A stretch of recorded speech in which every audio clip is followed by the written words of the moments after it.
Excellency, President of the Republic of Zimbabwe, Vamunangagwa, akaona zvakakodzera kuti unoyu aremekedzwe. The late Dr. Love's personal background influences his career.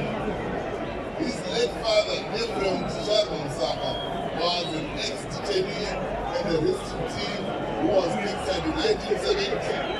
And he spent 9 years in EFCC Douglas Smith prison, after which he joined the Liberation War in Zambia and then returned as a guerrilla fighter in